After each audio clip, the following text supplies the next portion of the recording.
नमस्कार, जय हिंद, वंदे मातरम। दोस्तों, मैं नवदीप सिंह तक्षशिला बुंदेलखंड में आपका एक बार फिर से स्वागत करता हूं।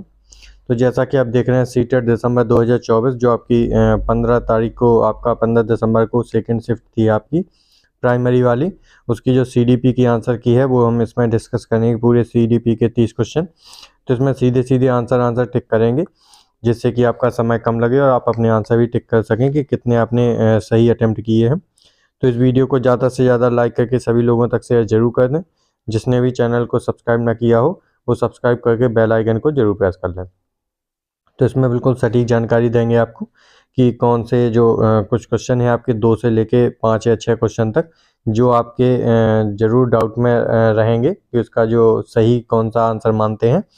जो एक आपको चीज़ बता दें कि जो सीटेट है वो कुछ जो क्वेश्चन है उनको डाउट में जानबूझकर डालती है, जिससे आप जो है उसमें ऑब्जेक्शन लगा सकें और उस पर जो उनको है वो पैसे मिलते हैं ऑब्जेक्शन लगाने के।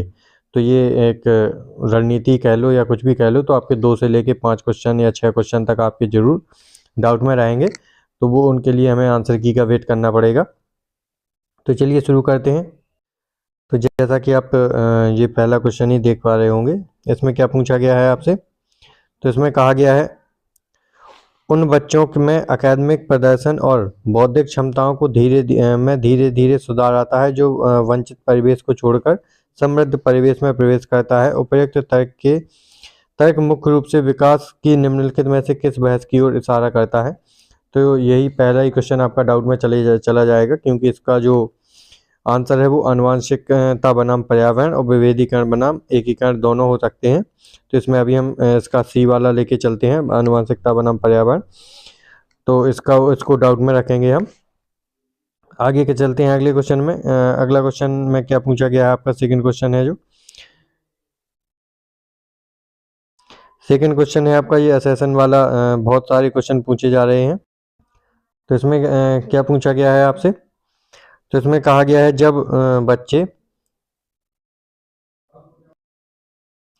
जब हम बचपन को एक ही श्रेणी के रूप में देखते हैं तो हम जेंडर, जातीयता, सामाजिक वर्ग के संबंध में बच्चों को बीच सामाजिक एवं सांस्कृतिक अंतर खो देते हैं। ये बिल्कुल सही बात है। जब हम उनको अलग अलग चीज़ों के बारे में देखते हैं, बचपन एक सामाजिक संकल्पना है, ये भी बिल्कुल सही बात है। तो इसका जो आंसर होगा, ए और बी दोनों सही हैं और ए आर की सही व्याख्या करता है। ये आपका बिल्कुल सही आंसर हो जाएगा। अगले क्वेश्चन पर चलते हैं। इसमें क्या पूछा गया है आपसे, निम्नलिखित में से कारक जीन पियाजे द्वारा प्रस्तावित संज्ञान के में परिवर्तन करने वाली कारकों में नहीं है। तो जो आपके जीन पियाजे में संज्ञानात्मक जो कारकों में नहीं है ये बताना है। तो मैंने आपको जीन पियाजे भी पढ़ाया है, लेव-वाइगोत्स्की भी पढ़ाया है, जो वर्ग 3 की क्लासेस थी उसमें डली हैं, और सीटेट की क्लासेस में भी आपने देखा होगा, उसमें आपने अच्छे से पढ़ा होगा। तो आपको पहले ही बताया था कि जो आपका सांस्कृतिक उपागम है, ये आपके वाइगोत्स्की की बात करते हैं इसकी। तो सांस्कृतिक उपागम में इसका सही आंसर हो जाएगा। आगे चलते हैं क्वेश्चन नंबर 4 पर। क्वेश्चन नंबर 4 फिर से जो है वो असेसन और रीजन वाला पूछा है। जीन पियाजे ने माना कि सीखने की प्रक्रिया पूरी तरह आनुवंशिकता पर निर्भर है और कारण बताया है विकास आनुवंशिकता और पर्यावरण के बीच पारस्परिक क्रिया का परिणाम है। तो पहला वाला तो गलत है, क्योंकि इन्होंने आनुवंशिकता और पर्यावरण दोनों पर निर्भर माना है, और दूसरा वाला सही है, लेकिन ये भी आपका डाउट में ही जाएगा, क्योंकि ऐसा क्वेश्चन ऑप्शन नहीं है कि ए कथन है, ए गलत है और दूसरा सही है। तो ऐसा कोई भी ऑप्शन नहीं है। या तो इसमें ए और दो दोनों सही हैं, सही व्याख्या करता है, और इसमें ए और आर दोनों सही हैं, ए आर की सही व्याख्या नहीं करता जबकि व्याख्या करता है। तो इसका डाउट में लेके चलेंगे, तो इसका आंसर कौन लगाएंगे हम, ए और आर दोनों सही मानेंगे और ए आर की सही व्याख्या करता है। तो इसका भी हम ऑप्शन नंबर 1 सही मान के चलते हैं। इसको भी हम, ये दूसरा क्वेश्चन है जो आपका डाउट में चला जाएगा। आगे चलते हैं। क्वेश्चन नंबर 5 है, जीन पियाजे के अनुसार जब बच्चे अपने मौजूदा संज्ञानात्मक संरचनाओं के अनुसार नए अनुभव को नहीं समझ पाते तो वे डैश अनुभव करते हैं और डैश का सहारा लेते हैं। तो क्या अनुभव करते हैं और किसका सहारा लेते हैं ये बताना है आपको। तो इसका जो सही आंसर होगा, असंतुलन और अनुकूलन का सहारा लेते हैं। बिल्कुल सही आंसर हो जाएगा, असंतुलन और अनुकूलन। क्वेश्चन नंबर 6 पर चलते हैं। क्वेश्चन नंबर 6 में क्या पूछा गया है आपसे, जहां पियाजे बच्चों को डैश देखते हैं वहीं वाइगोत्स्की बच्चों को डैश देखते हैं। तो क्या इनका सही आंसर होगा? तो इसका जो सही आंसर हो जाएगा वो हो जाएगा विचारों के सक्रिय हेरफेरकर्ता के रूप में, और वाइगोत्स्की देखते हैं सामाजिक संदर्भ में सक्रियकर्ता के रूप में। तो ऑप्शन नंबर सेकंड इसके हिसाब से सही हो जाएगा इसका, ऑप्शन नंबर सेकंड। जो आप ऑप्शन नंबर वन भी आपको एक सा लग रहा होगा, लेकिन उसमें निष्क्रिय निष्क्रिय बताया गया है, तो वो गलत हो जाएगा, सेकंड वाला बिल्कुल सही होगा। क्वेश्चन नंबर 7 पर चलते हैं। फिर से वही आ गया, लॉरेंस कोलबर्ग के सिद्धांत में नैतिक विकास की अवस्था के निर्धारण के आधार क्या क्या हैं? तो क्या क्या आधार हो जाएंगे? तो व्यक्ति की आयु सही है इसमें, और व्यक्ति की अनुक्रिया में अंतर्निहित तर्क, ये भी सही है, और सी भी सही है, जबकि बी आपका गलत हो जाएगा। तो सेकंड वाला इसका सही आंसर हो जाएगा, ए और सी, ए और सी इसका सही आंसर हो जाएगा। क्वेश्चन नंबर 8 पर चलते हैं। इसमें क्या पूछा गया है आपसे? ये लेव वाइगोत्स्की से आपका क्वेश्चन है। आप देख रहे होंगे लेव वाइगोत्स्की से शिफ्ट में बहुत सारे क्वेश्चन पूछे गए हैं कि अनुसार संज्ञानात्मक विकास के मायने क्या है। तो संज्ञानात्मक विकास का क्या मायने है इसमें वो पूछा गया है। तो मनो क्या हो जाएगा इसका ऑप्शन सीधा सीधा? तो इसका जो सही आंसर होगा वो होगा ऑप्शन नंबर 1, मनोवैज्ञानिक उपकरणों के उपयोग में महारत हासिल करना। ये इसका बिल्कुल सही आंसर हो जाएगा। आप अपने में अलग मिलाते चलें, क्योंकि आप में आपके में जो ऑप्शन है वो ऊपर नीचे होंगे। क्वेश्चन नंबर 9 पर चलते हैं। इसमें क्या पूछा गया है आपसे? लेव वाइगोत्स्की के अनुसार शिक्षार्थियों की समीपस्थ विकास के क्षेत्र के माध्यम से प्रगति में मदद करने की क्या आवश्यकता भूमिका होती है? तो लेव वाइगोत्स्की से फिर से पूछा गया है, ये जेडपीडी से है। मैंने इस पर अलग से वीडियो बनाया था आपका जेडपीडी का, जोन ऑफ प्रॉक्सिमल डेवलपमेंट। तो इसका क्या हो जाएगा? अधिक जानकार अन्य, मोर नॉलेजेबल अदर से ये क्वेश्चन है एमक्यू से। एमक्यू मैंने बहुत अच्छे से बताया था, आपने वीडियो देखा होगा तो ये अधिक जानकार अन्य इसका सही आंसर हो जाएगा। क्वेश्चन नंबर 10 है। इसमें क्या पूछा गया है? हार्वर्ड गार्डनर ने प्रस्तावित किया है कि बुद्धि, तो हार्वर्ड गार्डनर का क्या है? बहुबुद्धि का सिद्धांत है। तो बुद्धि को अलग अलग प्रकार से विभाजित किया जा सकता है। तो इसका जो ऑप्शन नंबर 1 है ये बिल्कुल सही हो जाएगा कि बुद्धि को अलग अलग प्रकार से विभाजित किया जाता है। क्वेश्चन नंबर 11 है आपका, प्रगतिशील शिक्षा क्या है? तो प्रगतिशील शिक्षा के बारे में आपको बताना है। तो इसका क्या सही आंसर होगा?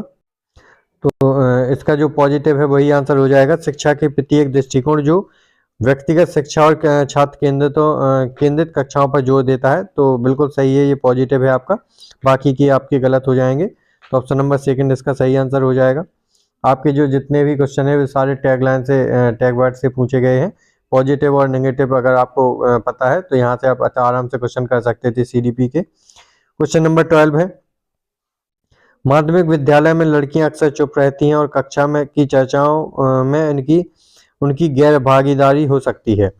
आनुवांशिक बनावट को देखते हुए लड़कियां माध्यमिक विद्यालयों में चुनौतीपूर्ण पाठचर्या को समझने और उनका सामना करने में सक्षम नहीं है। तो ये दोनों ही नेगेटिव बताए गए हैं, तो ए और आर दोनों गलत हो जाएंगे।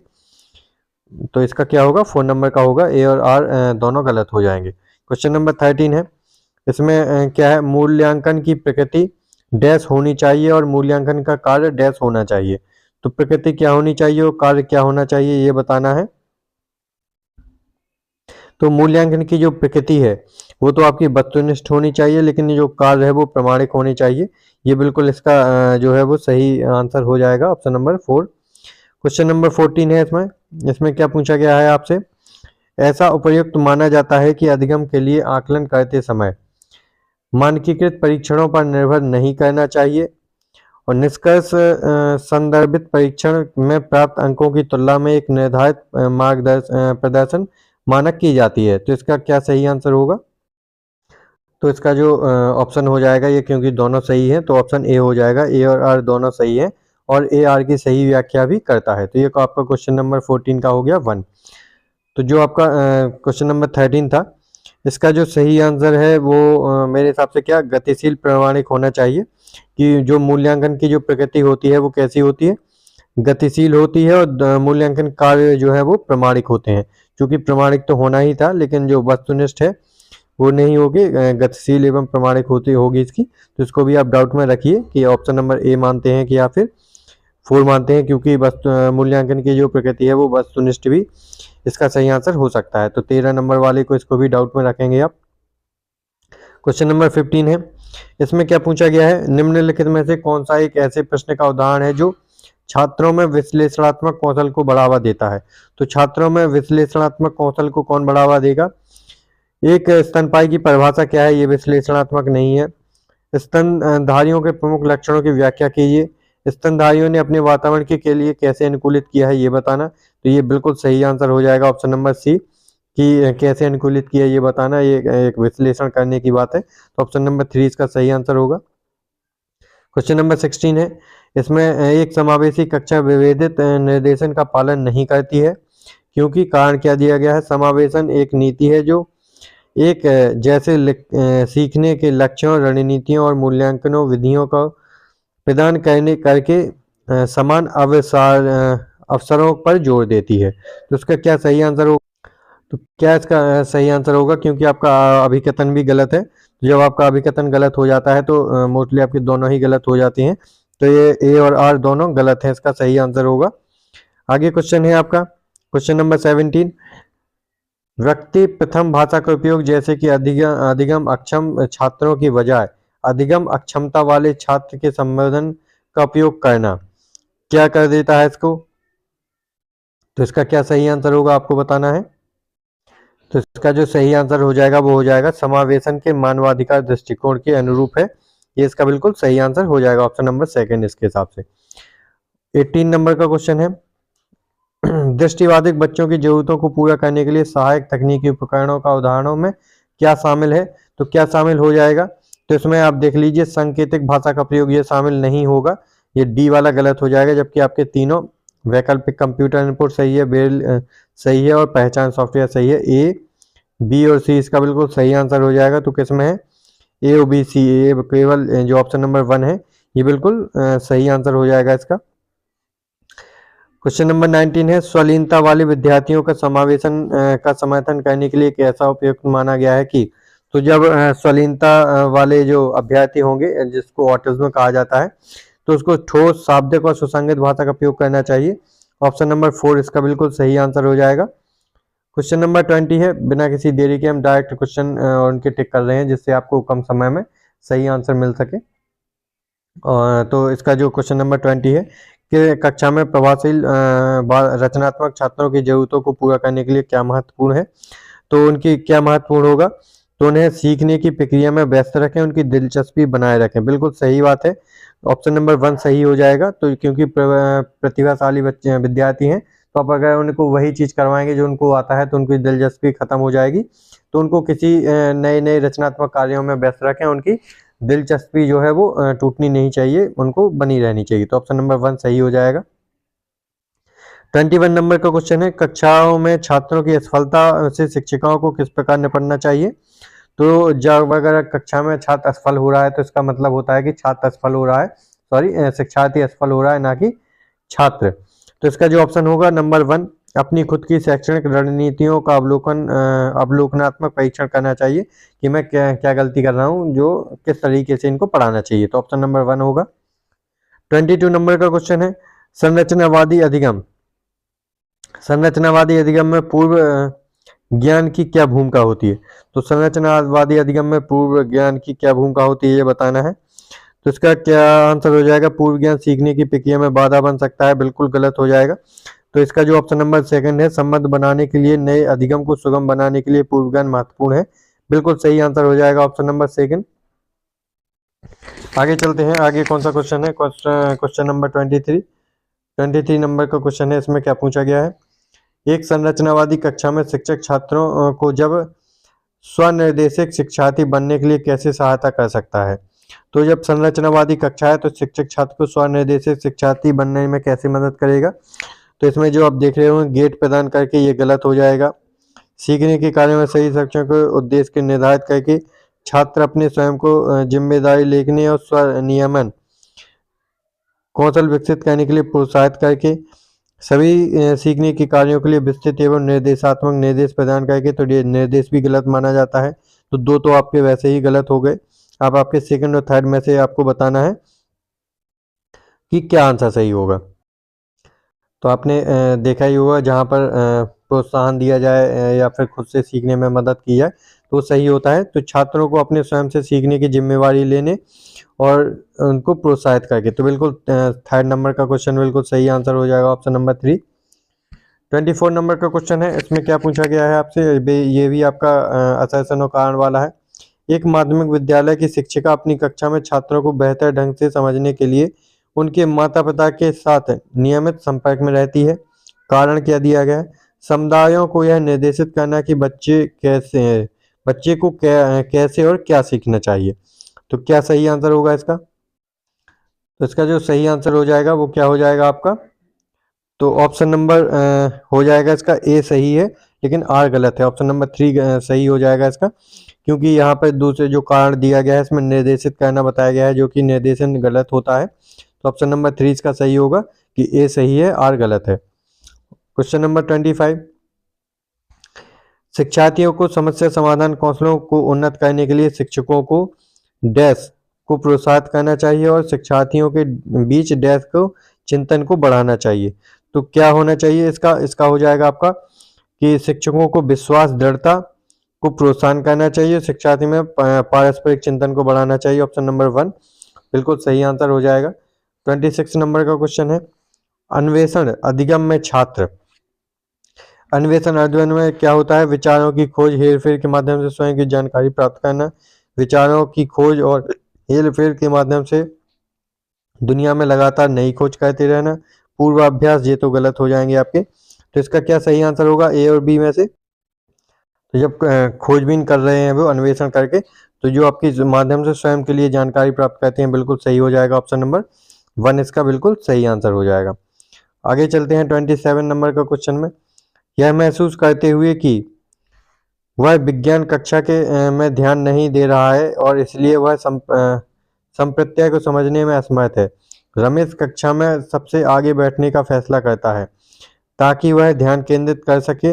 रमेश सीखने के लिए किस रणनीति का उपयोग कर रहा है, तो इसमें क्या सही आंसर हो जाएगा, तो ये भी डाउट में जाएगा, लेकिन इसका जो सही आंसर अभी लगा रहे हैं वो अधिसंज्ञान, इसका सही आंसर होगा अधिसंज्ञान।